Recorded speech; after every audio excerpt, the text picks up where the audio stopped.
Hi everyone! I really wanted to make a video just to share something with you that I found last night.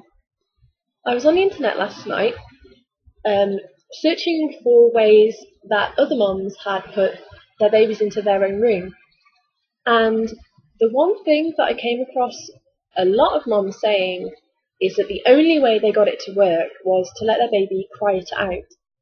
And I don't know about you guys, but I know that I personally just would not be able to do that. It would really break my heart to just sit and listen to Izzy cry for me. So I started searching for other ways, other methods, and I came across the no cry sleep solution. And that seems good, but then I came across something else, and this is the thing I wanted to tell you about. I don't know if you've heard about it, it's called attachment parenting. And I'm going to put a link to the website that I found in the bottom of this video. That's the best website I found. There's probably more out there, but I've also bought a book to read up on it some more, but I'm just really excited about it. It's made me feel a lot better about some of the problems, or well, some of the things that I thought were problems before I read this.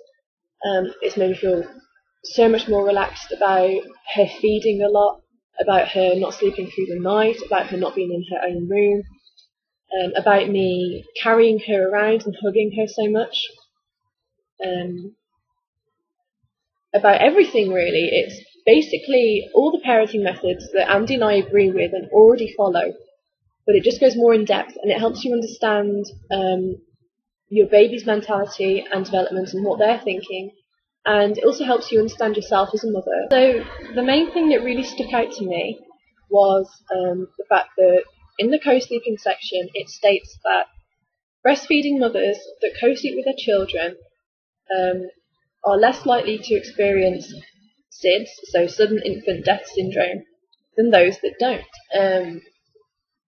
So really, I mean, they said that as long as you follow the precautions and you haven't drank, you haven't taken drugs, and you're not excessively tired, then co-sleeping with your children in your bed with you is not dangerous. So that is a really common misconception, and that's something that I was worrying about. Whenever she was in bed with us, or if I fed her in the night and I fell asleep while feeding her, when I woke up I would feel really guilty and really worried that one day I'll roll on her or something, but it's against all your instincts as a mother, so that's not something to worry about. So now I can relax about that. The next thing was that having your baby in a different room is actually a really westernised thing, and it's only become popular within the last 100 years or so. And it also said that in other countries where baby sleeping in their own room isn't as popular or isn't heard of, cot death is also reduced drastically, and in some countries it's not heard of at all, so that's food for thought really. So really, attachment parenting is going back to the basics and all your natural instincts as a mother, as parents. There's nothing wrong with it. Everyone makes you feel very guilty, or makes you question yourself anyway. I know when I meet people that I haven't seen for a long time or just catching up with them, one of the first questions they ask, or one of the first few questions they ask is, are you still breastfeeding? And when I say yes, they're really shocked. And then the next question is always, oh, won't they take a bottle? Won't she take a bottle? And I just feel like saying, well, that's not really the point, because I'm breastfeeding. I don't want to give her a bottle. And I really don't know why people are shocked at the fact that I'm still breastfeeding at 6 months, when that's the amount of time that people advise you to breastfeed for exclusively before even starting solids. So I don't know why it's out of the norm that I'm breastfeeding this long at all. I don't get it, but there you go. I was starting to think maybe I shouldn't be, there's a lot of people saying this to me, maybe I should start thinking about weaning her. And after reading this, I'm so sure that I'm doing the right thing in breastfeeding my child, and I will continue to do so for a year, for 18 months, for however long that I feel that we're both benefiting from it. The next thing that people ask you is, how does she sleep? Is she sleeping through the night yet? Is she in her own room yet? And No baby sleeps through the night. Like us, they wake up and they come into states of deeper and lighter sleep. Um, the only way that you'll think your baby is sleeping through the night is if they don't cry. And if they do cry, it's not a problem. You shouldn't view that as a problem, them waking up and crying for you. This attachment parenting thing has helped me realise that your baby crying is not, they're not doing it to be a pain. They're not doing it to purposely wake you up. They're doing it because you're their mom or you're their dad, and they miss you and they're scared in the night, or they're hungry, or they want to cuddle, or they want everything that they want during the day.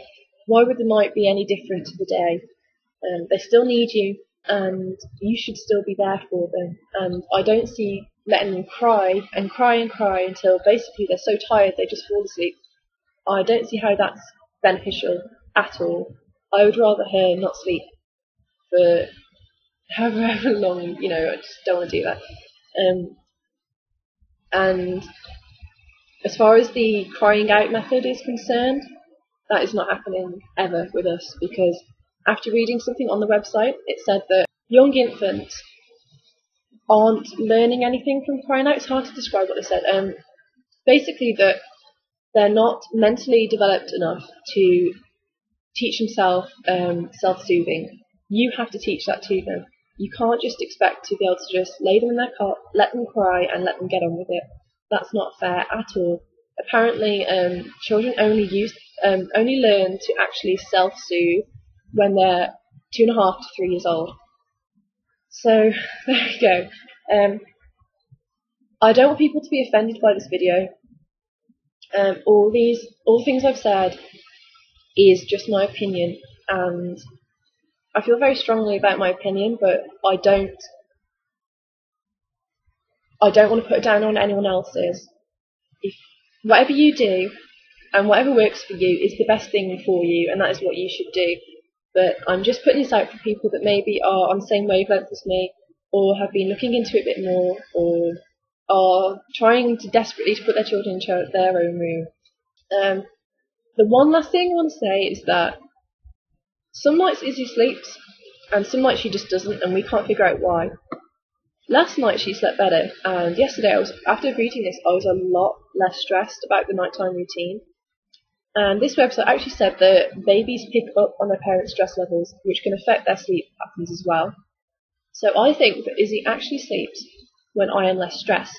So I think by following this attachment parenting method, I think I'll be less stressed and then she'll start to sleep more. So fingers crossed. But yeah, there you go, guys. I just thought maybe it helped some people out. Like I said, I don't want to offend anyone.